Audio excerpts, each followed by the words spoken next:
My name is Catherine Getsky, here to talk about the International Day of Hope and addressing hopelessness as a global health priority, public health. There was just a new study, so I'm really excited to share this. It was a landmark longitudinal study of 25,000 Australians over 14 years that found hope to be one of the most powerful predictors of human flourishing, more so than income, education, and intelligence.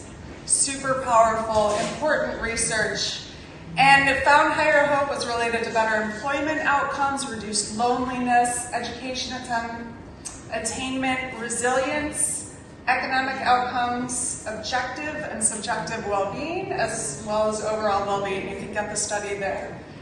Again, my name is Catherine Getsky. I'm from Chicago, Illinois. Super grateful to be here. Just a little bit of my why am I involved in this work? I'm not a psychologist. I'm a person with lived experience. I have a master's in international business, did an undergrad in psychology. And I have a family history, so I've been told I'm at high risk. I have a previous suicide attempt myself. I lost my dad to suicide when I was 18 years old. And, you know, doctors' messaging to me felt very disempowering. They were telling me primarily, because I'm at high risk of suicide, the most kind of effective things for me for intervention was restricting access to my means and 800 numbers. That's what I was primarily being taught around suicide prevention, and to me that felt very disempowering.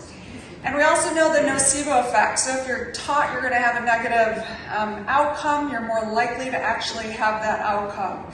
So it's important to become aware of this and how it impacts what we're teaching people and patients. And I looked and thought about other disease states, and would someone with cancer be told, well, you have to call an 800 number, or you lock up things, or for diabetes, lock up your sugars, call the hospital.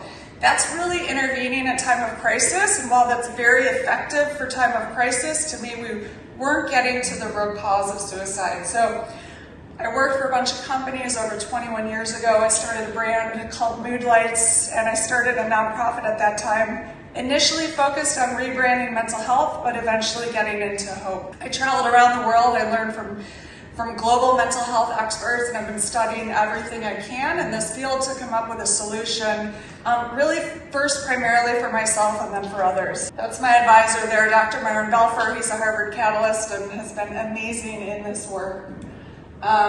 So what I found in the literature astounded me. Hopelessness came up as the single consistent predictor of suicide across every study. It wasn't depression, it wasn't anxiety, it was hopelessness. And it's also the primary symptom of depression.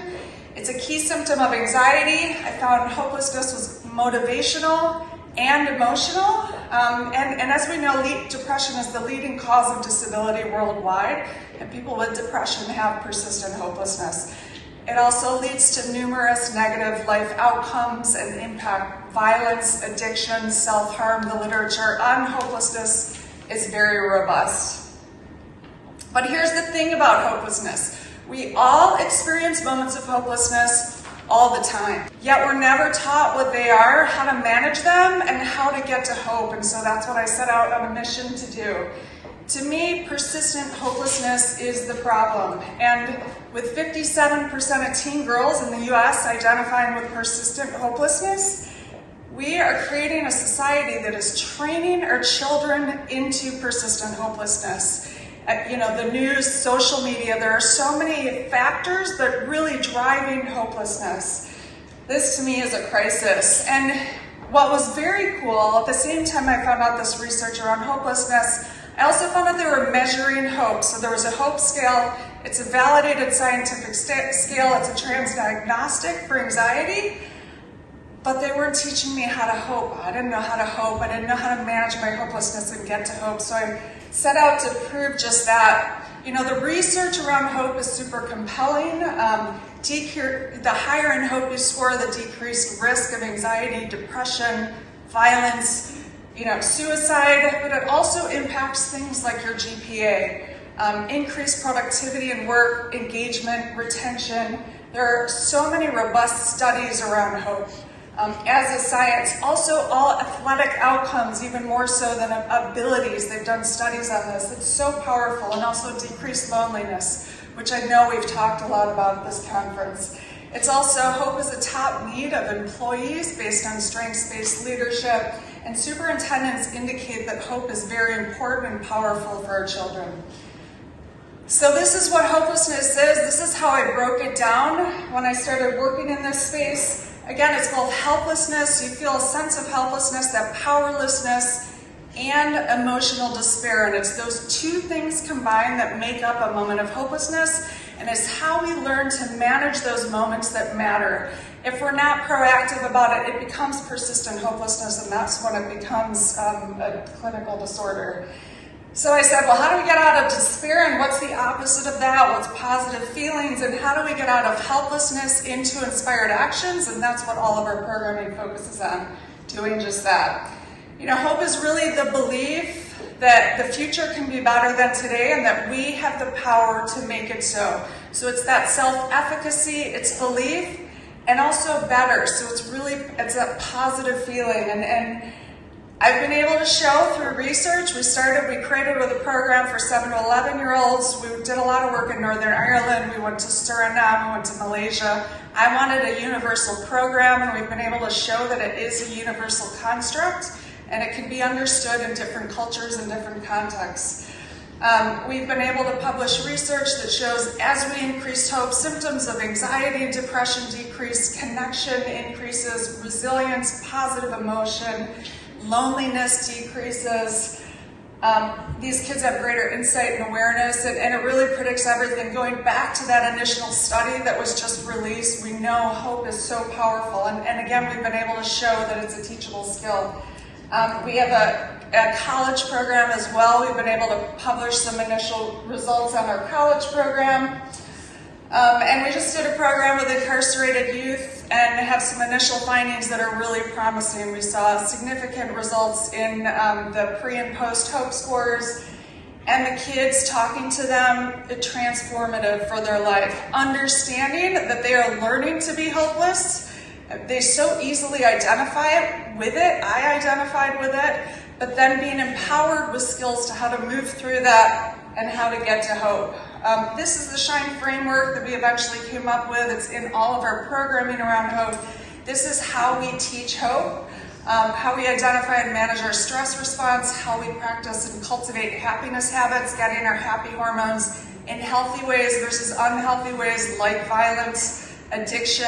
I was using smoking, drink, all of these things to feel better, get those happy hormones, which we know they produce in the short term but aren't effective or healthy long term.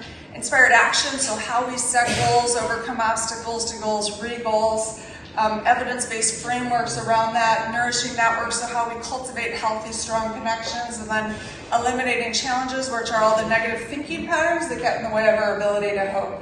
And so that's really how we shine hope. We manage our despair with stress skills and happiness habits. We get out of our helplessness into inspired actions, learning how to take inspired actions, cultivate nourishing networks, and then eliminating challenges, which can affect all of this around hope. So we're activating hope now through cities. I won't get into that, but we started with Reno, and we just launched Chicago as a hopeful city, working with our our Commissioner of Public Health there. And now we just got an International Day of Hope passed at the UN, which is very exciting. The World Federation was a part of that. This is kind of the process that I went through. Worked in 2014 to get mental health and the Sustainable Development Goals. Then we published research on that. In 2020, I thought, why don't we have an International Day of Hope? We have World Mental Health Day, October 10th, which the Federation has helped lead. I thought we need that same thing for hope. We need to elevate hope science in the world. So I presented this in 2022 at the London Mental Health Conference. They agreed to support us, got a letter, and then I met with a number of UN ambassadors, and the ambassador of Kiribati ended up supporting and sponsoring the resolution. And we got it passed with 161 countries voting in support, and unfortunately there was one not in support, which happens to be the United States, which unfortunately is where I'm from, which to me, when we look at the stats, the US needs hope more than anything, especially our children.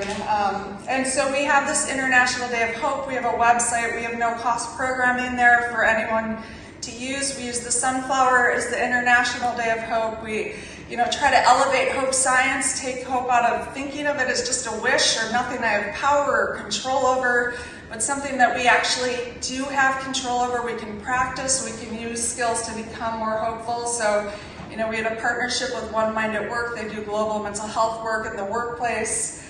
And so we invite you all to join us in celebrating this International Day of Hope. We'll continue spreading the message and activating.